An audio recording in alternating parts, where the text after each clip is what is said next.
السلام علیکم فرینڈز، میں ہوں آپ کا اپنا ہوسٹ محمد شہزاد شیخ، اور آپ دیکھ رہے ہیں یوٹیوب چینل MS گرو 650، جس میں ہم دوسری صدی ہجری سے لے کر دور حاضر تک تمام اسلامی تاریخ سے آپ کو روشناس کروا رہے ہیں۔ ہمارے چینل کا حصہ بنیے، ہمارا ساتھ دیجیے۔ چلتے ہیں آج کی ویڈیو کی جانب۔ صلیبیوں کا دوسرا لشکر، جس کی تعداد 40,000 کے لگ بھگ تھی، پیٹر دی ہرمٹ کی قیادت میں روانہ ہوا۔ ان لوگوں کو پہلے لشکر کی تباہی کا حال معلوم ہوا تو ان لوگوں کے غیظ و غضب کی انتہا نہ رہی۔ یہ لوگ بصورت تمام بلغاریہ پہنچے اور جوش انتقام میں وہاں کے باشندوں پر ایسے ہولناک مظالم ڈھائے کہ زمین و آسمان لرز اٹھے۔ صرف ایک شہر ملی ویل کے ساتھ 1000 باشندے صلیبی سرماؤں نے بے دریغ قتل کر ڈالے۔ ان میں عورتیں، بچے، بوڑھے، جوان سبھی شامل تھے۔ انہوں نے اپنے ہم مذہب عیسائی عورتوں کی عصمت دری کرنے سے بھی دریغ نہ کیا۔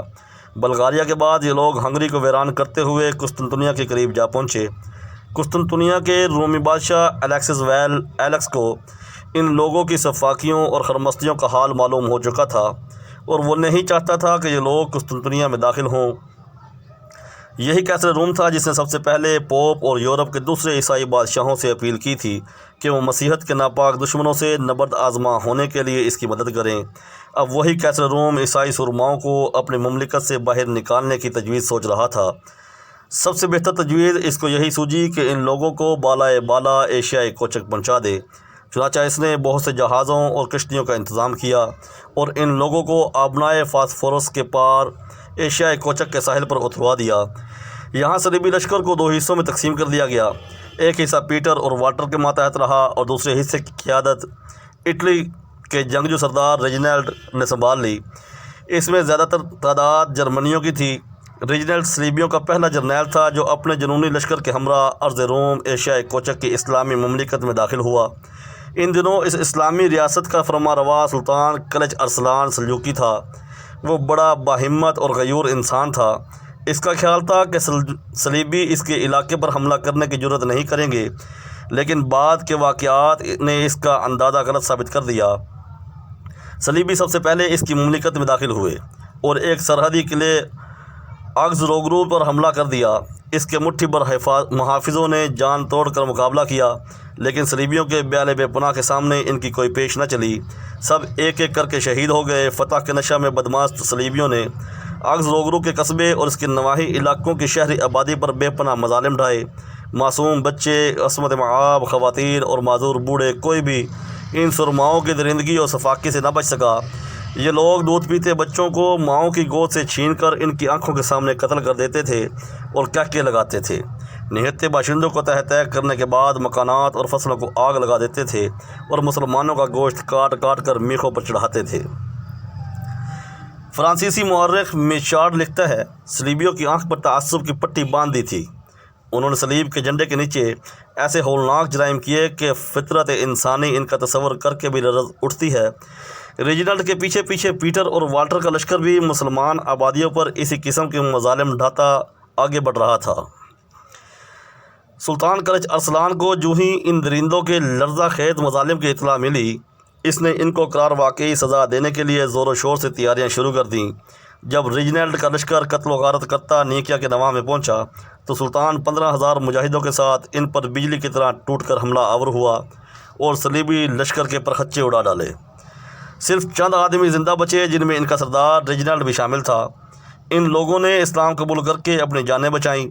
پیٹر اور والٹر نے ریجنلڈ کے لشکر کی تباہی کا حال سنا تو وہ غم و غصہ سے دیوانہ ہو گئے اور مسلمانوں سے بدلہ لینے کے لیے طوفان کی طرح نیکیا کی طرف بڑھے۔ ان کے ساتھ 30,000 بفرے ہوئے صلیبی تھے۔ کلچ ارسلان پہلے ہی ان کا منتظر تھا۔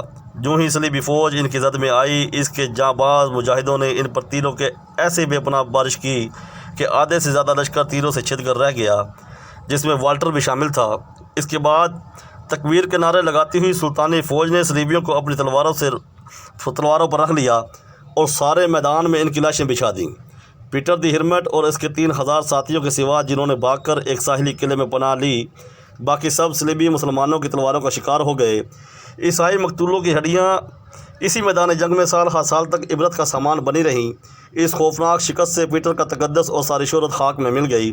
اس واقعے کے بعد وہ 20 برس کے قریب زندہ رہا، لیکن صلیبیوں نے اس کی شخصیت کو پھر کبھی پہلے جیسی اہمیت نہ دی۔ صلیبیوں کا تیسرا لشکر ایک جرمن پادری گارڈ میچال یا گوٹیٹیل کی سرکردگی میں قسطنطنیہ کی طرف روانہ ہوا۔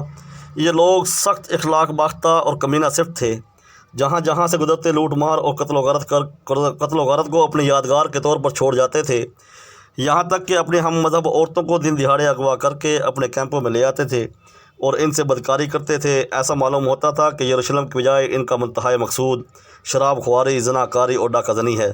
جب یہ شیطان سیرت لوگ ہنگری میں داخل ہوئے تو ان کی بدعمالیاں حد سے تجاوز کر گئیں۔ اہل ہنگری ان کو برداشت نہ کر سکے اور یکجان ہو کر ان نام نہاد صلیبیوں کے خلاف اٹھ کھڑے ہوئے۔ بلگریڈ کے نواح میں صلیبی لشکر اور اہل ہنگری کے درمیان خون ریز لڑائی ہوئی، جس میں صلیبیوں کو شکست فاش ہوئی اور میدان جنگ میں ان کی لاشوں سے بھر گیا۔ صرف چند آدمی زندہ بچے جو چھپتے چھپاتے اپنے وطن پہنچے اور لوگوں کو اس حادثہ کی اطلاع دی۔ چوتھا صلیبی لشکر انگلستان، فرانس، فن لینڈ اور لورینس سے روانہ ہوا۔ یہ سخت وحشی اور اکڑ لوگوں پر مشتمل تھا۔ انہوں نے مقدس جہاد کی ابتدا یہودیوں کے قتل عام سے کی۔ کولون، مینس اور دوسرے شہروں میں انہوں نے ہزاروں یہودیوں کو نہایت بے دردی سے ہلاک کر دیا اور پھر لوٹ مار مچاتے ہنگری میں جا داخل ہوئے، مقابلہ کیا اور میسی برگ کے مقام پر ایسی کاری ضرب لگائی کہ ایک صلیبی بھی زندہ بچ کر نہ جا سکا۔ چوتھے صلیبی لشکر کے خاتمہ کے ساتھ ہی پہلی صلیبی جنگ کا پہلا دور بھی ختم ہو گیا۔ اس دور میں اہل یورپ کو ہولناک تباہی اور بربادی کے سوا کچھ حاصل نہ ہوا۔ موسیو میچارڈ کے بیان کے مطابق جنگ کے ابتدائی دور میں 3 لاکھ صلیبی اپنی جانیں گنوا بیٹھے۔ یہ سب لوگ طبقہ عوام سے تھے، ان میں کسی ملک کا سربراہ یا کوئی رئیس شریک نہیں تھا۔ ہمارے سلسلہ کا حصہ بننے کے لیے ہمارے چینل کو سبسکرائب کیجیے اور بیل آئیکن کے بٹن کو دبا دیجیے تاکہ ہماری ہر آنے والی ویڈیو بر وقت آپ کو مل سکے۔ شکریہ۔